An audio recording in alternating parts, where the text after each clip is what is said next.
Tudo tem seu tempo. Há um momento oportuno para cada coisa debaixo do céu. Tempo de nascer, tempo de morrer, tempo de plantar, tempo de arrancar o que foi plantado, tempo de matar, tempo de curar, tempo de destruir, tempo de construir, tempo de chorar, tempo de rir, de lamentar, de dançar, tempo de espalhar pedras e tempo de as ajuntar, tempo de abraçar e tempo de afastar-se dos braços, tempo de procurar, tempo de perder, tempo de guardar, tempo de jogar fora, tempo de rasgar e tempo de costurar, tempo de calar e tempo de falar, tempo do amor, tempo do ódio, tempo da guerra, tempo da paz.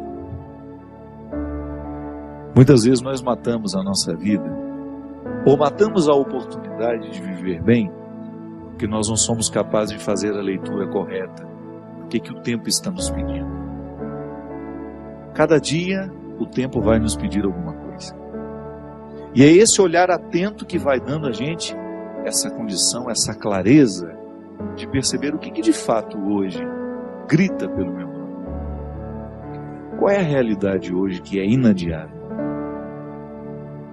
Às vezes nós somos tão negligentes na percepção disso, que às vezes nós desperdiçamos um mês, um ano, 10, 20, colocando o nosso empenho numa realidade que nem era para aquele momento. E é por isso que é tão interessante a gente desenvolver a habilidade de dizer não e de dizer sim. Que essa é uma habilidade que só a maturidade nos traz. Que às vezes, porque somos imaturos, nós não sabemos nem dizer não. Não sabemos olhar as urgências do tempo. Então a gente vive para agradar o outro. Antes de agradar o outro, você precisa perceber o que a vida está pedindo de você. Que nem sempre aquilo que o outro, aquilo que você pode fazer para agradar o outro, está em consonância com aquilo que a vida está pedindo de você. Mesmo que para a gente crescer, nós temos que ter coragem de cortar muitas coisas. A Sagrada Escritura diz: tempo de matar, tempo de fazer nascer. Tudo depende da percepção para olhar o momento presente e descobrir o que de fato merece o nosso empenho. Quantas vezes eu na minha vida me empenhei no lugar errado, na questão errada, e depois não tem como ser feliz, sabendo que o meu empenho não foi onde deveria ter me empenhado. Não há possibilidade de eu me sentir realizado, de sentir-me bem com as minhas escolhas, porque o que vai fazer com que eu me sinta bem é olhar para o contexto das minhas escolhas e ficar confortável com aquilo que foi escolhido. Nós estamos muito estranhos a nós. Não é estranho com o outro, não.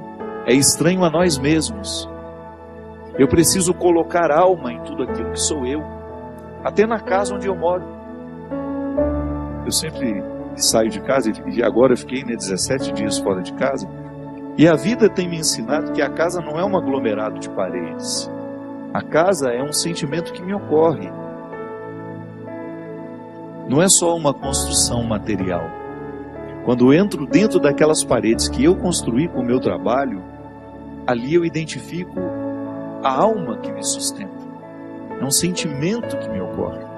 Quando a gente abre a porta da casa, quando a gente entra, é um sentimento bom que nos ocorre. Isso é alma. É quando a matéria está plena de significados.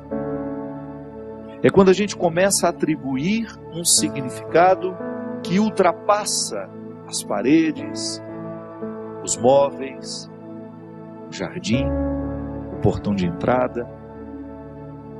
E é interessante que a qualidade da nossa vida depende e está intimamente ligada à nossa capacidade de depositar alma nas coisas.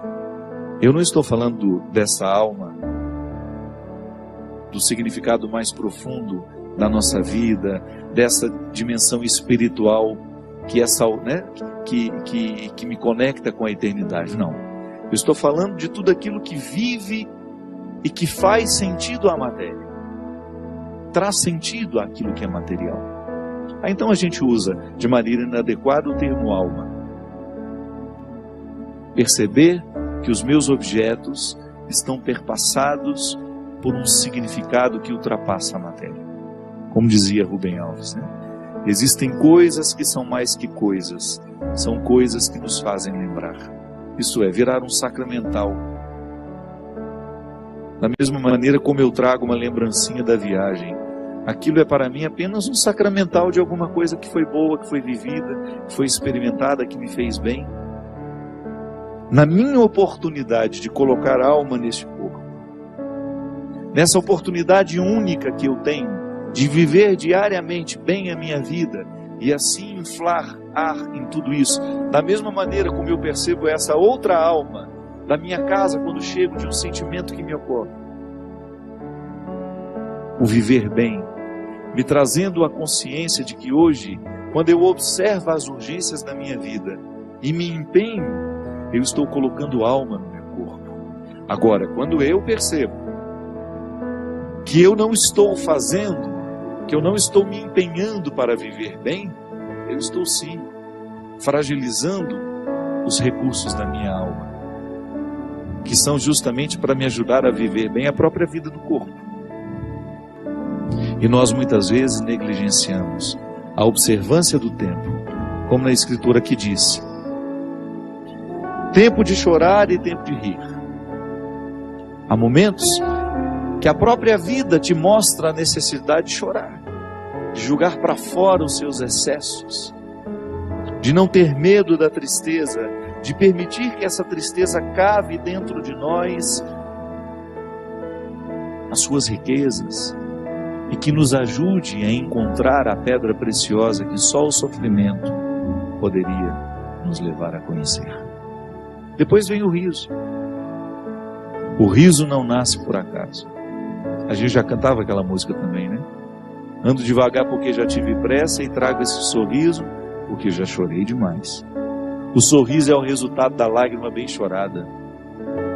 O sorriso é o resultado final de um processo de luta que nós estabelecemos, de observar dia a dia qual é o empenho que aquele dia me pede, o que hoje eu preciso fazer para ter o direito do sorriso amanhã. E é bom, você sabe por quê? Porque à medida em que nós estamos passando o perrengue, sabendo que ele será construtivo, já nascem pequenos sorrisos ao longo deste processo.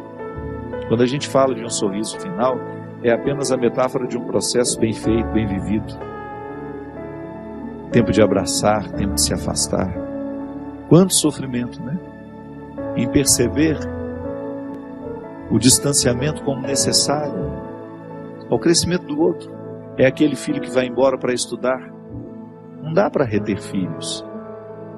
Por isso que é tempo de abraçar, é tempo de cuidar, é tempo de estar junto. E vai chegar o momento em que esse afastamento será necessário para o próprio curso da vida. Depois volta. Mas no primeiro momento a gente precisa do distanciamento. É a urgência do dia. Chegou a época, é preciso estudar, é preciso buscar um futuro fora daqui. Quando nós observamos o movimento do tempo e as suas urgências, a gente entra dentro do contexto de uma sabedoria irrenunciável à nossa realização humana. Tempo de rasgar, tempo de costurar. Se a gente não tem coragem muitas vezes de rasgar algumas realidades, depois jamais conseguiremos viver a libertação dela.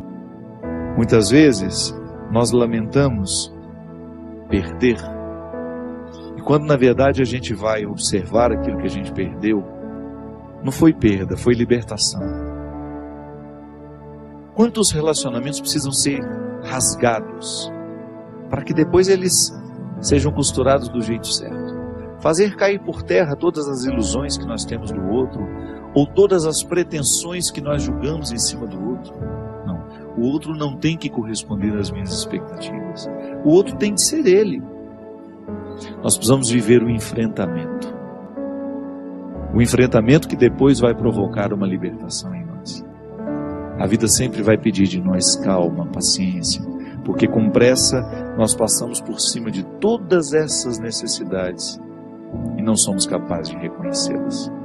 Que às vezes a vida não está dando certo é porque você nem sabe exatamente o que você está precisando. Às vezes nós ficamos tão aflitos, tão angustiados, e não sabemos por quê. Faltou chegar ao ponto-chave, onde de fato está iniciando o conflito. Paciência, né? A gente não tem paciência nem para descobrir o que está nos angustiando. É a nossa pressa, é a vida estranha que nós vamos viver.